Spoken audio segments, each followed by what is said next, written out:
The Aggie success recruiting the state of California continues as Texas A&M lands four-star edge rusher Marco Jones.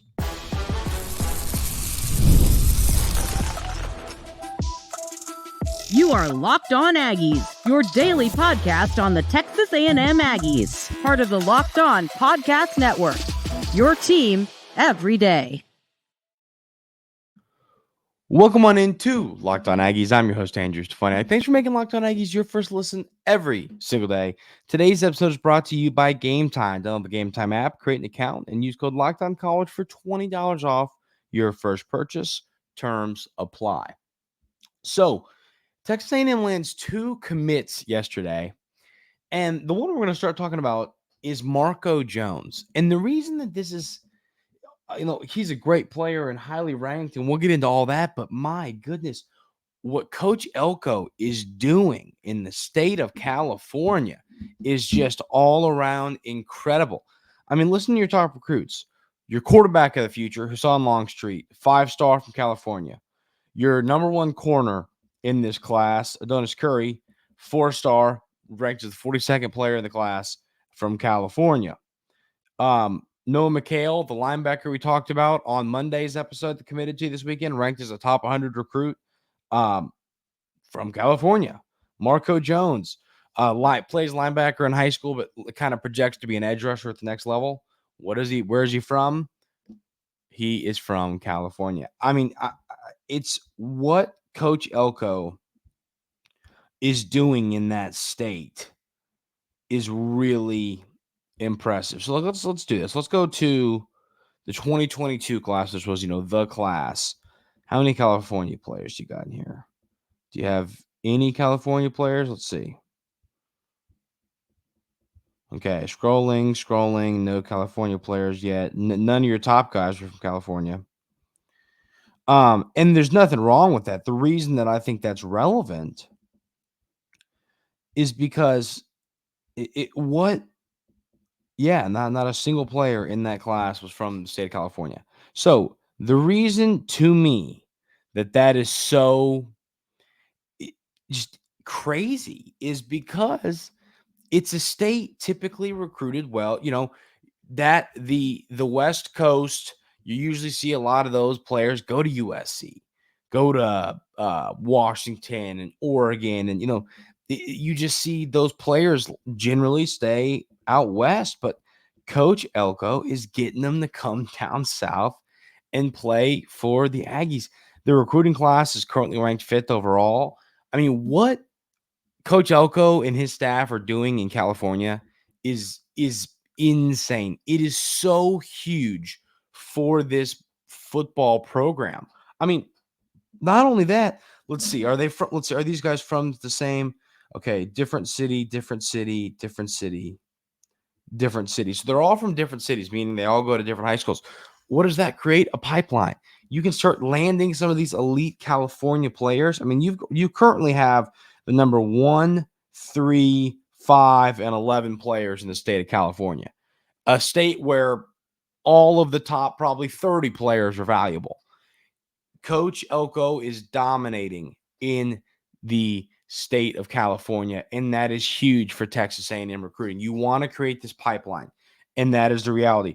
If you would have asked me, does Texas A&M land a plethora of California kids in this class, I'd have said, probably not. Like, what? Maybe 1 or 2, not already 4, and you're still somewhat early into the class. Like, this is really great. It's an all-around good thing for this football program and for this recruiting class. And I think it'll lead to more future success. That's why it's exciting to me is, yes, this is great. Getting your quarterback of the future from the state of California is awesome. Getting an elite corner, a really good linebacker, a really good edge rusher from the state of California, it's all great. But at the end of the day, I think it's going to lead to future success. And that is why it's so exciting to me. But on to Marco Jones as a player. So 6'5", 240. He's from Danville, California. He's ranked as in the 24/7 sports rankings, which is just their rankings. He's ranked 122nd in the class. In the composite rankings, he's ranked 167th. I'll have to look. That always means that one of the services has a player ranked lower. It's probably on 3 because, on 3. But so top, 200 guy consensus, and he's a great athlete. He's a great baseball player. He's a player actually people could potentially see playing, baseball future. So the question then becomes, is he interested in playing baseball at Texas A&M? I haven't seen any of that. I don't know. We'll see. But he's a great baseball player too. Like literally, like invites to big time camps. A great player, not like, oh, he's pretty good. I mean, he's a really, really good baseball player. So let's read the scouting report on Marco Jones. This is from Greg Biggins of 24/7 Sports, the national recruiting analyst. He says, Jones is one of the more versatile players out west with the ability to play multiple positions at the next level. He plays primarily inside backer in high school to take advantage of his athleticism, range, and ability to make plays sideline to sideline. He has been very productive the last 2 years and was a tackling machine as a junior, earning Cal High Sports Defensive Player of the Year. He's all of 6'5", 240 pounds with a ton of length to him. He's a big hitter with instincts, toughness, and shows the ability to move around and is very good in blitz situations. At the college level and beyond, we really like him as an edge rusher and can easily see him growing into a dominant pass rusher with the ability to fit into any defensive scheme. He has the frame to easily add another 25 to 30 pounds with ease without losing any of his natural athleticism. We saw him at the Under Armour Next camp in March working out with the edge rushers, and once he develops a few more counters to go along with this standard speed and bull rush, he has a chance to be very special. Jones also has the multi-sport background we really like and is a legit MLB prospect in baseball and has participated in prestigious area code baseball games, one of the top showcases in the country. So, adds on to what I'm talking about with he's a really good baseball player. But I mean, that's just a great scouting report. I love that. Once again, he can play lots of positions. I love a player like that where when you get him on campus, you can do whatever you want developing him position wise. Okay, do we want to get him? Do we want him to be an edge rusher? Let's get him up to 263. Let's get him up to 263. Let's add 20, 23, 25 pounds, whatever, to that frame. Or if you want him to be a linebacker, you keep him where he is. Maybe get him down to 230. Like, you can do what you want. He can either be a huge, hard-hitting linebacker or an edge rusher. I think he can be either. I think, once again, I do think he projects as an edge rusher at the next level, like we our friends over here at 24/7 Sports also believe. But I just think if the coaching staff wanted to go another direction with this, they could if they wanted to. So I feel really good about how he projects at the next level. Marco Jones he's just one of those recruits that you just love having. I think he's versatile. He's a great player. He's an incredible athlete. You know what I wrote here? Athletic, fast. He actually picks the football off a lot. He's got great hands, and it's interesting. Once the ball's in his hands, he's fast and he returns it and had a couple touchdowns. And then I actually, off the film, I like to write down my notes and then read the scouting report for the first time on the show. So y'all can see my opinions and their opinions, and mine aren't changed by what they have to say, but I write down my thoughts after watching film. And after watching film, I thought that the same thing. I thought he needs to work on getting more, a more diverse amount of pass rush moves. He likes the bull rush. It's very clear. And he does that more because when he rushes, he's coming from his linebacker spot. So he's got 5 or 6 steps to build up speed and just plow through people. When you're coming off the edge, you've got to be able to kind of naturally create moves, whether it's push-pull, whether it's a spin move, whether it's a swim move, whatever your move ends up being, you don't have as much room to create that speed. So he's got to learn some more pass rush moves, but I'm not concerned about him doing that. Like he'll be able to learn some pass rush moves. The coaching staff, honestly, he'll probably be able to learn that in high school. So Marco Jones is a player. I love the film. I love the athleticism. I love the frame. I love what you're going to be able to do with him frame-wise to the next level. You can go multiple directions. He is an elite athlete, an elite prospect that I think is going to get on the field early at Texas A&M just with his sheer size, speed. And when you look at the film, I mean, he looks like a grown man out there. He is massive. So I don't think Marco Jones is going to be a player that has much trouble adapting to the college football world. He just has that frame to where it's like that off season, he'll be able to get himself ready to rock and roll. So Marco Jones, really good player, adds to this roster. Once again, top 150 recruiting 24/7 sports rankings. Another California kid. Mike Elko will not be stopped on the recruiting trail. We have another really solid, underrated prospect and a recent commit for the Aggies to talk about coming up right here on Locked On Aggies. But first, I got to tell you about our friends over at Game Time. Listen, it's very, very simple. There is only one spot you should ever be considering purchasing your tickets to any event, whether it's a football game, a sporting event of any kind, a concert, going to see comedy, going to see some sort of theater. The only place you should be purchasing tickets to that event is at Game Time. Game Time is the best place to go get all your tickets. I love the way the app is set up. I love the way that you can easily see the vantage point from your seat. I mean, there's nothing worse than, buying a ticket to something and you don't entirely know where you're going, where your seat is. You don't entirely know. And then you look at the app and you see, man, look, our seat's right here. We're right off the outfield wall. We're seven rows back. Look how good this view is. Oh, right on the third baseline. We're right on the 50-yard line.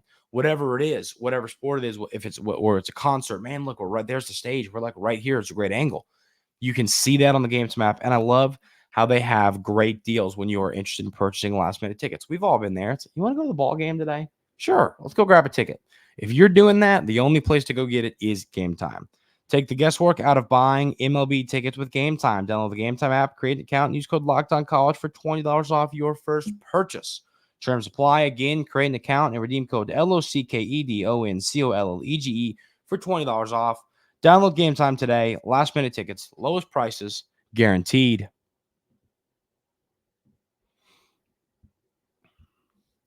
So now we got to talk a little bit about 3-star defensive lineman Chace Sims. Now, I already hear people going, "Oh, 3-star? Okay, whatever." You know what I mean? I already hear those comments coming through the screen. Now, I want to talk about why I like this player so much, why I like Chace Sims so much. So, he is actually from Texas. I know it's really weird. Texas A&M landing a kid from Texas, not California. We've gotten so accustomed to landing players from California, but I guess we'll take this kid from Texas. I'm kidding. It's so funny, obviously, seeing so many recruits come from the state of California. But once again, if you're the head coach of Texas A&M, you gotta be able to recruit Texas, and Coach Elko's done that as well. He's recruiting California and Texas very well. But Chace Sims, 6'2.5". Once again, just say 6'3". Just say 6'3". Come on. 305 pounds. I mean, that's a frame. I'll tell you this. That's a frame right now. That is a grown man frame for a high school prospect. That is a serious frame.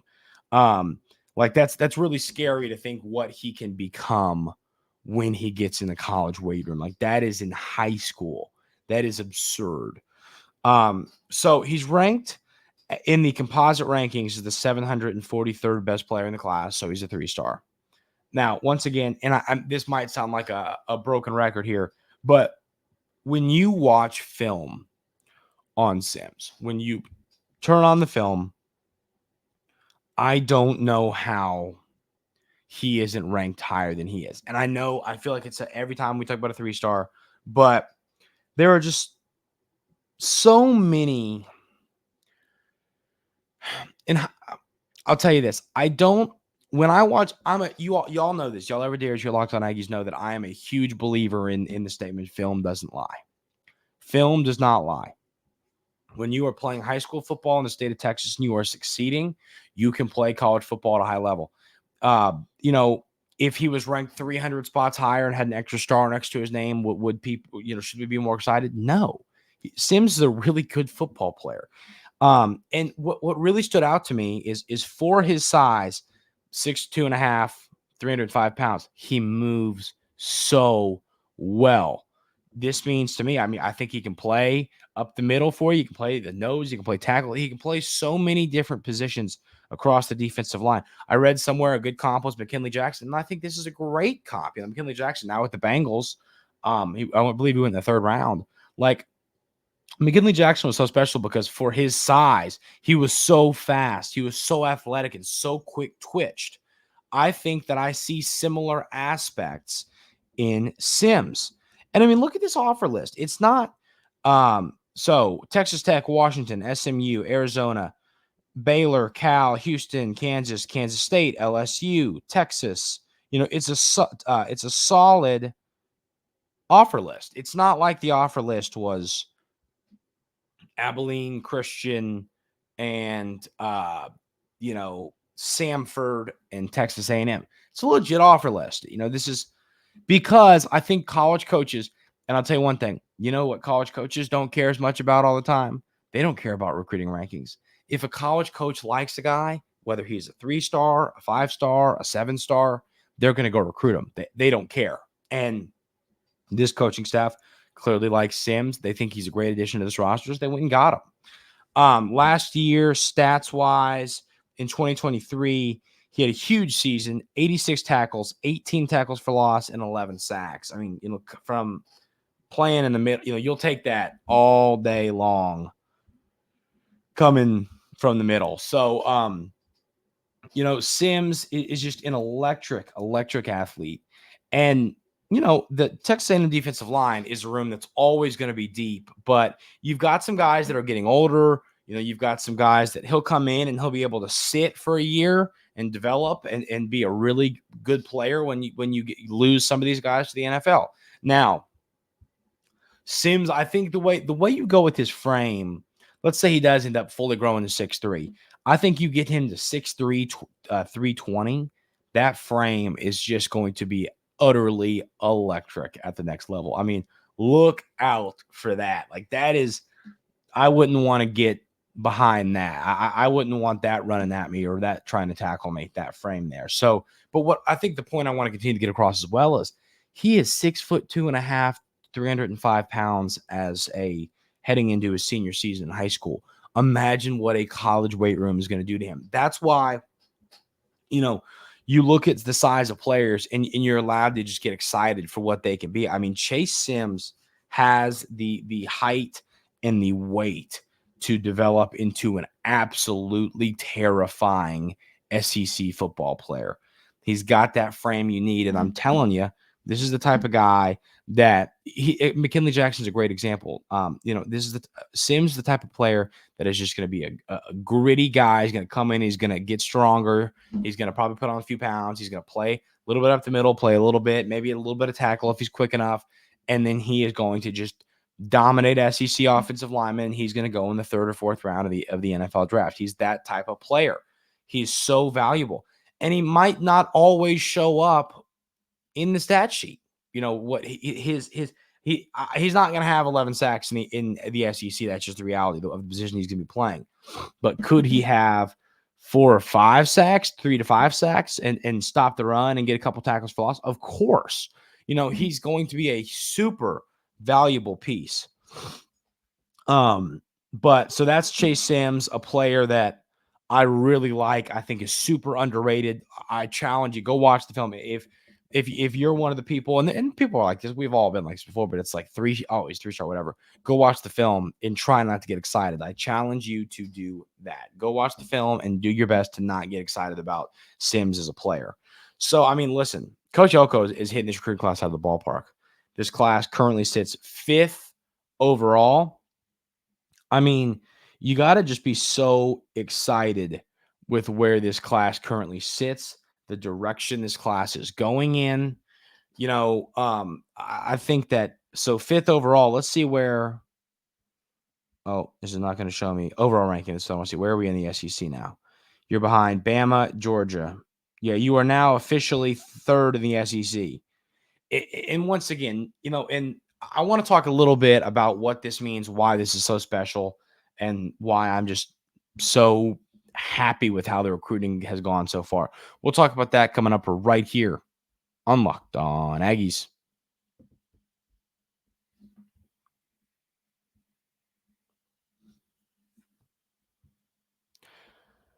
So, I mean, looking at Texas A&M's recruiting and looking what Coach Elko's done, y'all got to remember when Coach Elko took this job at Texas A&M, the thought process was, okay, we know that he can develop. We know that he is a great X's and O's coach and he's a great developer.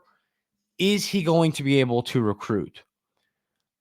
I mean, look what he's doing. I'll tell you this right now. Coach Elko right now, we knew what he was. But we were worried about, at Duke, it's tough to recruit at Duke. You know what I mean? This isn't basketball. And when you looked at this, you say to yourself, okay, man, Elko is a couple good recruiting classes away from really turning this thing around. Now in his first recruiting class, he has a chance to have a top 5 class, top 3 in the ACC. If he does that, I mean, I really, people have asked me, I've, gone on the radio, been on different shows, Locked On shows, whatever. People ask me like, Andrew, is Elko the guy who can turn around Texas A&M football? And, I believed he could, just based on the way that he's going to recruit, based on the way he's going to develop and all that. I mean, based on the way he was going to develop and based on the way he, X's and O's and how it lead his defense and how great the hire of Klein was. But proving that he can do this on the recruiting trail, it fully confirms that Mike Elko is going to be a really, really good coach for the Aggies. And I'll tell you this, I think he gets the Aggies to a 12-team playoff within the next 3 years. I mean, he is just such a great coach. He is such a good football coach. The concern was, can he get the players? That is the concern. And he's gotten them so far. So now the key to maintaining the success in the recruiting trail, keep knocking the month of July out of the ballpark. July is everything in recruiting. And look what you've already done so far. I mean, how many recruits? I know you got McHale in this month. So you got Marco Jones, McHale, right? Or was McHale? Oh, technically he was the final day of June. My bad. So Marco Jones and then of course, Sims, who we talked about. So you've already landed 2, obviously McHale was the last day of June, but you so far you are hitting this month out of the ballpark. You've got to continue to do that. If you keep hitting the month of July out of the ballpark, you keep landing elite recruits, this class is going to finish top 5. There's still a lot. Now, listen, you do already have, what is that? How many commits is that? 18 total commits. That's a lot of commits. It'll be interesting to see what they end up taking in this class. Maybe one day, maybe tomorrow, we can kind of do a rundown of like in segment 2, we'll do like a rundown of like the positions, how many of this position do you have, and see, okay, what else do we need in this class? And then maybe take a guess at how many total players they end up taking. But I mean, it's hard to look at this and not get excited about the future. Mike Elko, y'all know, as I said, my only concern with him when he took the job was, can he recruit? So far, he has proven me wrong and proven that he is going to be a really, really good coach for the Aggies who has no problem getting the players he needs on the field. That is going to do it for today's episode of Locked On Aggies. So I really appreciate y'all being here. So here's the plan. A lot of moving parts over these next few weeks for me. Tomorrow on the 4th, we'll have a show for you. I'll get up and record that before the festivities begin. And then, as I said, I'm going to try and keep reiterating this every other day on the show. I am going to Spain. So the plan for next week, I'll have a show for you on the 8th, the 10th, and the 11th of July. And then we'll have shows on the 15th and then 18th and 19th. And then, starting that following week, the start of the 22nd, I'll be back. Normal business is normal, 5 shows a week, everything back. So want to keep reiterating that. So y'all know what's going on. I'll say that at the beginning of the show a couple times for people that miss it. But that is the plan for the next few weeks. But as for the rest of this week, you'll have a show Thursday, Friday. before I get ready to hit the road to Spain. But like I said, that's going to do it for today's episode of Locked On Aggies. Thank you all so much for tuning in. Hope everybody has an outstanding rest of your day today. Get ready to rock and roll for the 4th. I know I am, and we will see y'all tomorrow.